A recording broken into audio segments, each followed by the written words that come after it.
My last video was a dissection of the fanatical libertarian, not really a breakdown of libertarian political theory. The main topics were: 1. Taxation is theft. 2. Government should never have any authority over people. 3. Government should be abolished. And let's be honest, this is anarchy. And so I think it would be very advantageous for the real libertarians to educate some of their own, and explain to them that they are not libertarians, they are anarchists. When making that video I was aware in advance that around 50% of my audience is libertarian. The reason I made the video, and talked about mainstream politics, is because there is a constant problem I see in our movement. I deliberately pitched softball statements, used overly simplified examples, and used some antagonistic language, in an effort to bait the libertarian extremists to respond and reveal their beliefs in direct bold statements. I did this for several reasons. I didn't want to get into the complex nitty-gritty parts of economics and taxation, partially because I lack the historical knowledge, the history of taxes, and wanted to keep the tax statements down to its rawest principles. Another reason was because I didn't want the comment section to get bogged down with bickering about the fine details and semantics. I wanted to keep everything simple.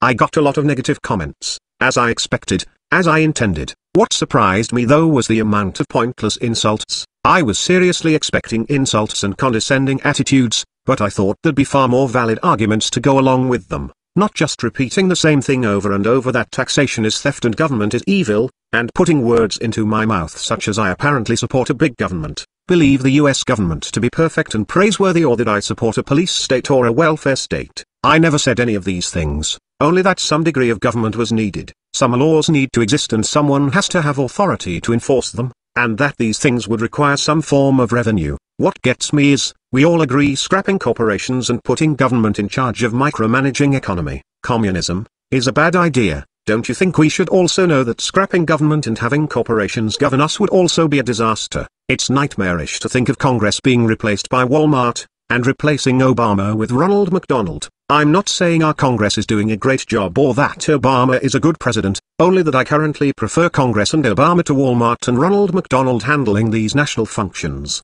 I'm not even exaggerating when I tell you these people think we can completely scrap the government and substitute it with corporations, and the other half want to do away with both. No government or corporation? Go join some remote African tribe and walk around naked and chuck spears at buffalo, because that's what a society without government or corporation looks like. The way I see it, extreme socialism on the left, communism, and extreme libertarianism on the right, anarchy, both seem batshit crazy, and I stand right in the center in this tiny little place called common sense and sanity. Another thing that surprised me was I didn't lose many subscribers, just 3 or 4. I thought for sure I'd lose 100 or so I guess that's a pleasant surprise. Another thing that surprised me was very little tinfoil hat rhetoric. I was really hoping to bait the Alex Joneses in the audience. And the reason for making that video is, our movement is about working towards what benefits the male sex. It's about gender equality, and to some extent, life after women. I think one of the reasons, just one of the reasons, feminism was so successful is because they were women caring only about what benefits women. They never sat around saying, oh, but does this make our nation strong? Does it make our race strong? Will this make my culture strong? Does it help or hurt the economy? Will it hurt men? Nope.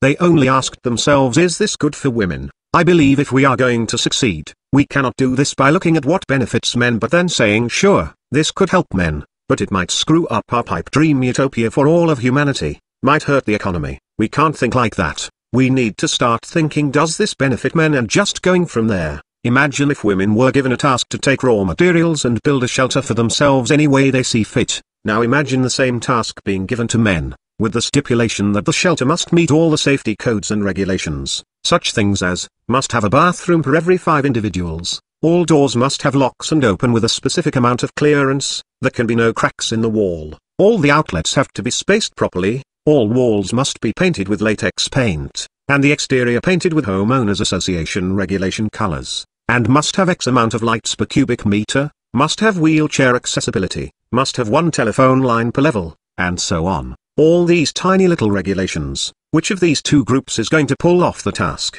Seems to me women being unfettered, will accomplish their goal first. An individual, Jake Champion, who wrote on my last video, many times, said this, it's just like when the feminists say both sexes should be subjected to the draft, completely missing the point that this will have to be paid out of people's paycheck without their consent despite them not using the service. This is a huge roadblock for the movement philosophically, in my opinion, where it seems some people are simply looking at it as a game of man versus woman. I really hope the MRA/MGTOW doesn't just turn into an entitled man-flavored grab for state coddling, mimicking the feminists just because they do it.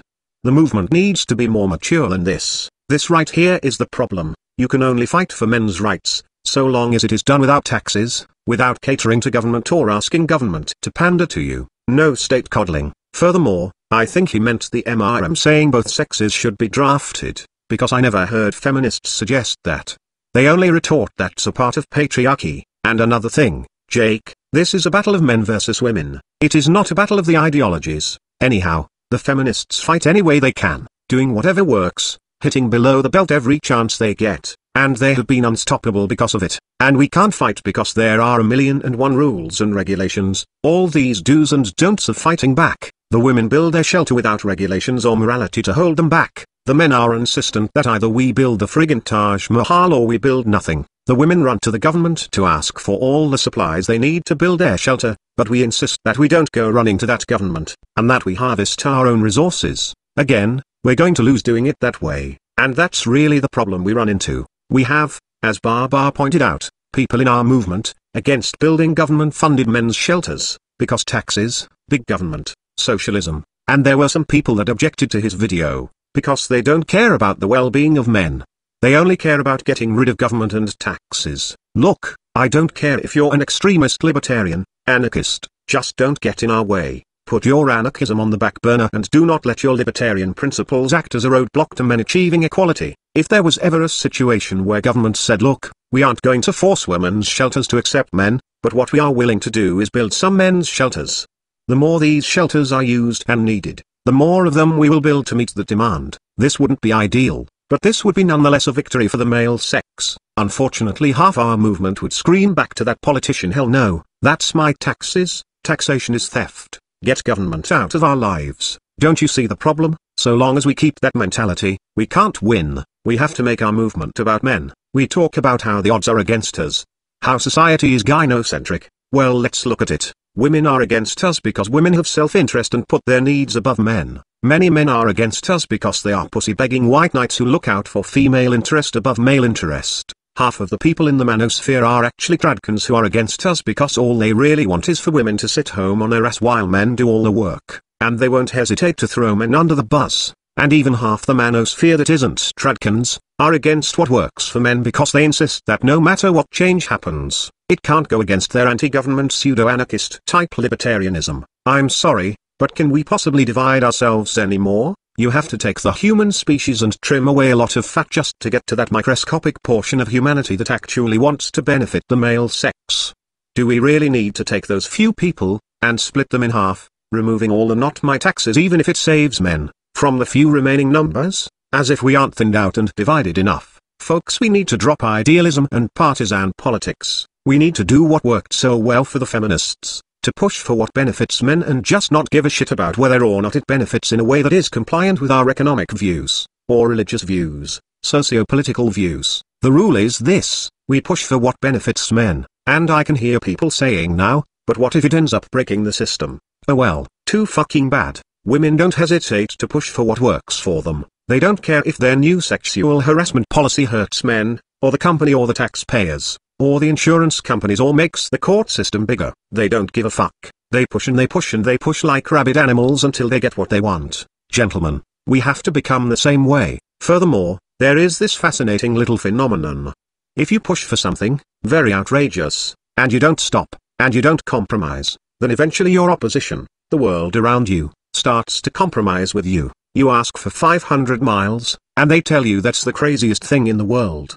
But eventually, they'll give you an inch, and you take it, and shout 500 miles, and they tell you no way, and then eventually give you a mile, and you scream 500 miles, and they say but we gave you a mile and 1 inch, shouldn't you at least be chanting 499 miles? And you say that was last year. Maybe if you gave us that mile last year, but we've been waiting so long that now we need an additional mile, 500 miles. And you just keep on and keep on. Who knows, you may never actually get 500 miles, but you might, when all is said and done, get 250 miles, and all you ever really needed was 10 miles to begin with. It's a weird phenomenon. Another one is, If you ask for something outrageous that would kill the nation, government, corporation, or whatever, and you just don't stop pushing, eventually they get scared and try to meet you halfway and say, all right, look, we can't give you this thing you want, but will you at least settle for this? And we say okay, that will do for now, and we take it, and shout 500 miles. This is how the feminists have been doing it. Let me take it back to the DV shelters. Remember how I said it really would be better for everyone, including the taxpayer, if we just got government to force female battered shelters to accept men? Well, imagine if we stood there shouting at the government and every politician that was running for office, that we demand tax-funded male-only domestic violence shelters, and we kept that up long enough. Eventually they'd say, look, we can't give you as many tax-funded male-only domestic violence shelters as there are female-only government-funded shelters. It's not in the budget. For crying out loud, people, you're going to bankrupt us. So I'll tell you what, how about we force these women's shelters to accept men, and then we get what we wanted all along. We ask for something unreasonable, until they compromise and give us what we want. Feminists and other lobby groups have done this. Why aren't we? Because they only care about themselves, and so they win. We're too busy arguing and bickering that every idea and proposal has to fit inside the paradigm of our world utopia that benefits everyone. I'm telling you, we have to get selfish and look out for our own. We can't waste our time looking out for the whole damn system. We have to look out for us. And what if we do break the system? So what? It's a misandrous gynocentric system. Fuck the system, let it fall, let it rot, and may it burn in hell. And now I have a few questions for the anarchists, who call themselves libertarians. Maybe you're right and I'm wrong. If so, can you show me your system working, somewhere in the world, in some relevant time period? When I say relevant time period, I mean post-industrial revolution. I'm not asking you to show me a society where no one is forced to pay taxes or there is no government, and point to some 30-man tribe in some remote part of Africa. I mean an actual society, not some hunter-gatherer society consisting of early humans around the dawn of fire or the wheel who we only know about due to some clay pots, jaw bones, and carvings on a wall. I mean an actual society flourishing and thriving in relevant time. I'm not talking about these little micronations and eco-groups that consist of no more than a dozen or so people. And I am not talking about nations like Zimbabwe or Brunei during a moment of civil war and revolution where it is in such a state of chaos that there is no officially recognized government, thus anarchy. I am referring to an actual functioning full-sized nation that has been able to flourish and prosper for at least a few generations. Even communism, which I do not endorse, has been shown to work for at least a few generations. You have the USSR, which was full-blown socialism from 1922 to 1991, and they weren't a small society. Hell, they were a freaking superpower. And while it ultimately failed, it has at least 3 generations worth of being strong and productive. Can anyone show me the anarchist equivalent? And I'm not asking even for a freaking superpower, but just 3 or just 2 generations of being reasonably productive, without any government. Again, don't point to ancient societies, or microscopic villages or African tribes or Native American tribes or small social psychology experiments or some small cult out in the desert. The communists can point to post-industrial revolution time period, real full-blown nations. I ask the same of you. I just find it odd that we can all agree communism doesn't work, but there seems to be infinitely more evidence for the success of communism than there is for anarchy, and even that evidence isn't convincing me. If the evidence for the beauty and prosperity of communism has not convinced me to be a communist, imagine how hard of a time you're going to have convincing me of the beauty and prosperity of anarchy. But I get all this insistence that government is not needed, so I keep thinking there must be validity to this statement, or you people wouldn't keep saying it, and if there is validity, there has to be some evidence that I am just not seeing. The only examples I've seen of large-scale anarchy is nations that were in a state of pure chaos while competing terrorist factions fought for seizure of the government for a few years. Those places were unstable and miserable, and I point to all of those societies as evidence that anarchy is not a desirable goal. Show me full-sized nations under anarchy for multiple generations being a place that even resembles a nice place to live, or I have no reason to be convinced anarchy is desirable. One of the questions I was going to ask of the libertarians is to show me a nation that doesn't have taxes. However, that's the sort of question that could create a 100-hour debate on the semantics of the question and answers, because there are some countries that don't pay income taxes. Of course, none of these places are worth living in. Some of these places, mostly in the Middle East, are horrible. One of the reasons they can get away with no income taxes, aside from jacking up other types of taxes, is that those governments typically have no military, own their own oil, and sell oil and keep the money. Lovers of free market would hate that sort of system. Bermuda, for example, has zero income tax and 50% more income than the USA. It also has 380% higher living cost, 50% more from your job to spend 380% more on goods. Is not an ideal setup. I have seen no nation which is tax-free. I have only seen income tax-free places, and those places have rather unique situations which ultimately spell not a good place to live. People from many of these 0% income tax countries in the Middle East are flooding to Norway and Sweden, that has far higher income taxes than America. So we can see that ridding income tax is not some magic bullet that makes us richer or better. I won't go into any more detail over that, only to say, in some way, shape or form, you're going to pay taxes if you have a government. Whether they find strange ways of doing it is not the point. You're going to pay taxes. I'm actually surprised that no one brought up the famous quote by Ron Paul that before 1913, there was no federal income tax in America. While true, except wartime, there were in its place tariffs,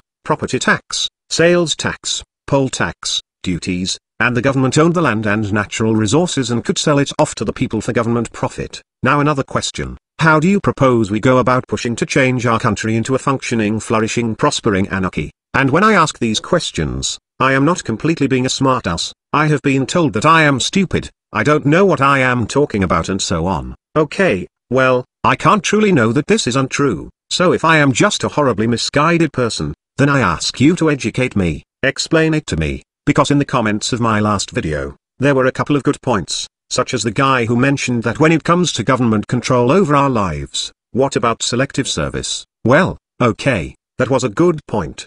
But what I got a lot of, aside from bitching about a 2.5-hour video, was just angry, pissed off insults. I got one guy who told me I, RBK, was endorsing the murder of hundreds of thousands of people. When I asked him how he came to that conclusion, he said I support government. Government wants to kill people, thus I am endorsing their killings. Apparently anyone that doesn't support anarchy, by default, wants to murder hundreds of thousands of people. Is this the sort of mental gymnastics extremists pull to assure themselves they're the good guys? After all, this man is a good man, because everyone that doesn't agree with him condones and supports the murder of hundreds of thousands of people. I had another man tell me it was wrong for me to accuse libertarians of being hysterical, since we are all born with a $250,000 debt and we are forced to pay it back at gunpoint, all written in caps. Yeah. No hysterical language here folks, but seriously, I seem to be this reasonably respected MRM and MGTOW, praised for my intellectual contributions to these communities, yet the same people tell me I am ridiculously uneducated and stupid when it comes to this subject.